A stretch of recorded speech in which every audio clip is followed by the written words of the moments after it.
Christian Gill is an artist and author who brings out the color in America's history, illustrating obscure Black heroes and telling their stories in his graphic novels and comics. I want to tell people these stories to remove the interpretation from it, right?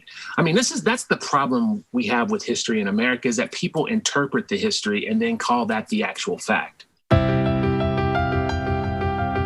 I just finished a third volume of Tales of the Talented Tenth. It's about the USS Planter and the enslaved African Robert Smalls, who stole it and sailed it through Confederate waters and gave it to the Union, and then became, congressman and a war hero. And he wrote one of the first laws for free education in America.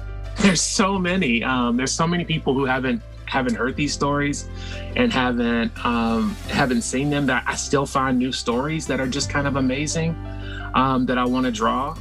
Like the story of Onesimus, an enslaved African man who taught Cotton Mather about inoculations, saving hundreds of lives during the smallpox epidemic.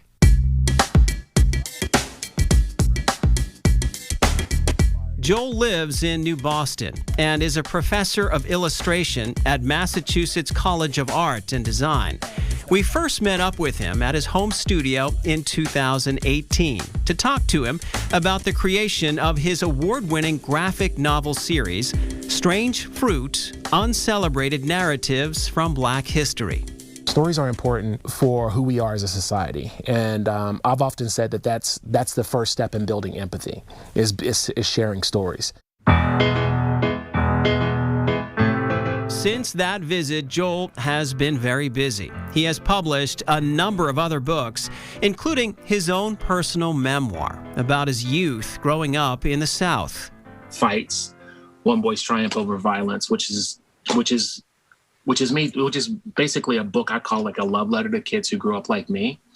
It talks about how I dealt with emotional abuse, sexual abuse, and violence, and how I lived through that, and how I got to the place that I am by making choices and, latching on to some friends and some things, and doing things that were positive.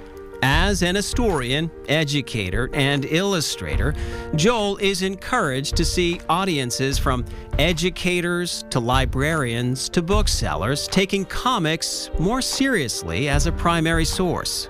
I think that now that more people are broadening the understanding about what comics are, people are looking at it as a medium in which they can tell their own stories. Inking his own story was a new and personal form of artist expression, one he's happy has connected with so many readers, some with similar stories to tell. So it's a really difficult story to put out there, and for people to write about it and to talk about it in the way they are. And, I get letters from people that are, I got a letter from somebody in prison who was saying that it was really powerful, and it really meant a lot to them. I get random messages from people saying, thank you for sharing your story. It's like, it really helps to know that, I'm not the only one. Joel says his goal when he's telling any story is to create connections through empathy and compassion.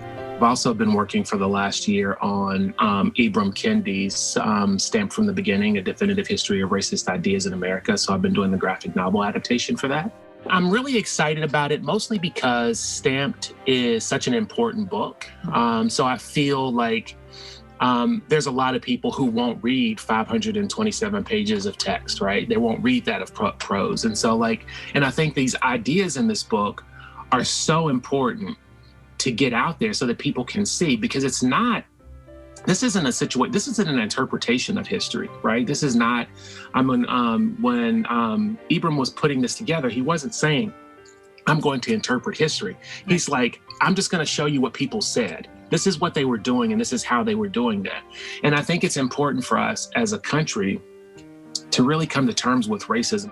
Racism is an adjective. It is a definition of something, and definitions of things can be changed. We can say that the founding fathers are racist. That's just pointing out what actually was the truth. right? It doesn't, I'm not making a judgment. I'm just saying, when you say that a Black person is 3/5 of an actual person, that is racist. How do we move forward with that knowledge? Well, we move forward with that knowledge to taking the good, and then we actually add with the, taking the good and leave the bad behind. And there's a lot of bad to leave behind, but there are a lot of people who want to hold on to those things because their identity is wrapped up in it. And I would argue that books like Stamped and my books about Strange Fruit are really challenging that idea and that identity. Joel continues to push himself as an historian, as a teacher, and as an artist. I think that's an important thing as an artist, is that you should always be trying to grow. There's this quote that I always use that Hemingway said, it's like we grow in the broken places.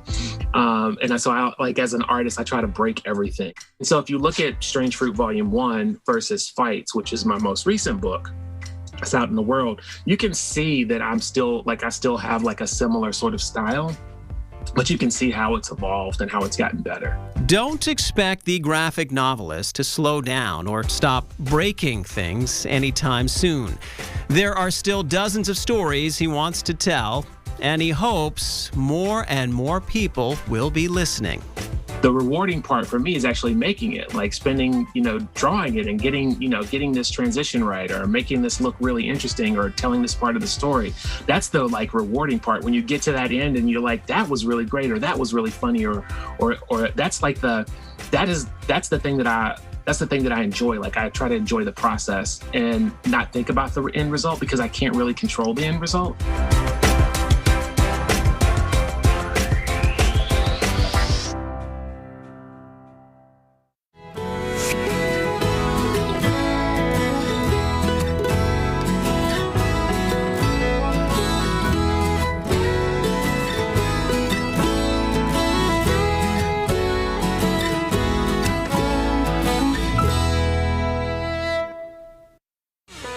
Closed captioning is brought to you by Caesar.